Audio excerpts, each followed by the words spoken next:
Hi hello friends, welcome to TN ருசி சமையல். இன்றைக்கி நம்ம பார்த்திங்கன்னா ரொம்பவே டேஸ்டியான ஆப்பிள் கேக் ரெசிபி தான் செய்ய போகிறோம். ரொம்பவே டேஸ்ட்டாக இருக்கும். கண்டிப்பாக ஒரு டைம் செஞ்சு கொடுத்தீங்கன்னா எல்லாருமே விரும்பி சாப்பிடுவாங்க.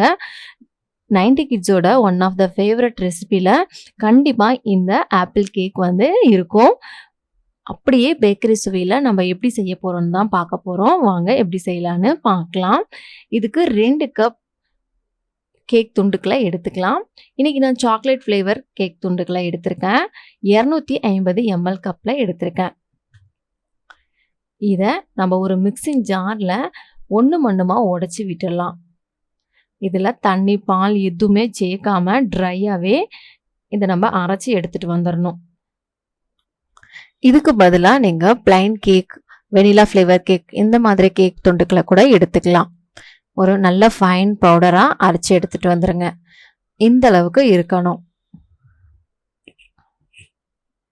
இப்போ ஒரு கடாயில் 1/2 கப் சர்க்கரை ஆட் பண்ணிக்கோங்க. 125 ml கப்பில் எடுத்திருக்கேன். 1/2 கப் தண்ணி ஆட் பண்ணிக்கோங்க. ஆட் பண்ணிவிட்டு சர்க்கரையை நல்லா கரைச்சி விட்டுருங்க.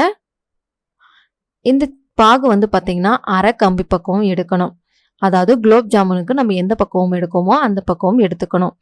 கையில் பிசு பிசுன்னு ஒட்டணும், ஆனால் கம்பி வரக்கூடாது. இந்த பக்குவம் வந்து சரியான பக்குவம். இப்போது நம்ம ஸ்டவ்வை ஆஃப் பண்ணிடலாம்.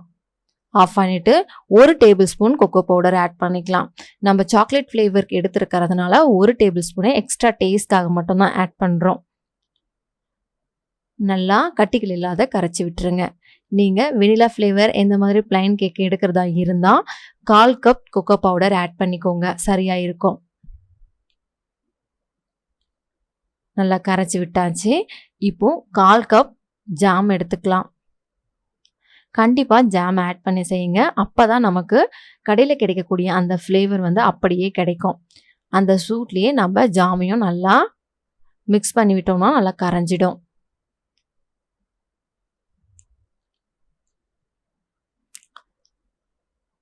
நல்லா கரைச்சி விட்டாச்சு.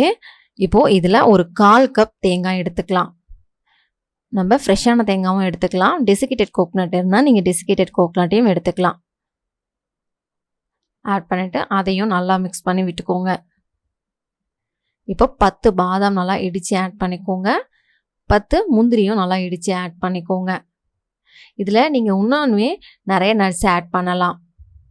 உலர் திராட்சை ஆட் பண்ணலாம், செரி ஆட் பண்ணலாம், வால்நட் ஆட் பண்ணலாம். அதெல்லாம் வந்து உங்களோட விருப்பம்.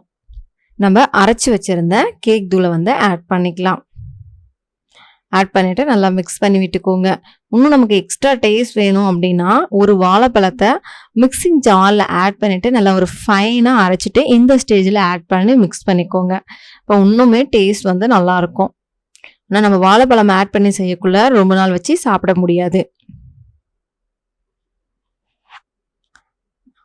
அவ்வளோதான், நல்லாவே மிக்ஸ் ஆகிடுச்சு. இந்த மாதிரி நம்ம மிக்ஸ் பண்ணக்குள்ளேயே அந்த பாகெல்லாம் ஃபுல்லாக வத்திடும்.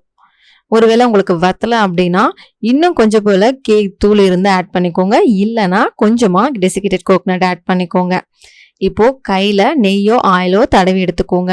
நல்லா ஆறுன அப்புறம் அந்த கேக் வந்து பார்த்திங்கன்னா நல்லா கெட்டிப்பட ஆரம்பிச்சிருக்கும்.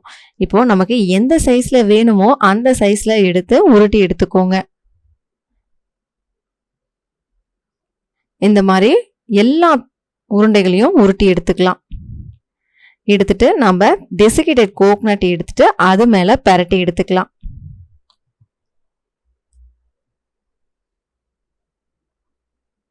இந்த மாதிரி எல்லா பக்கமும் தேங்காய் வந்து உருட்டி எடுத்துக்கோங்க.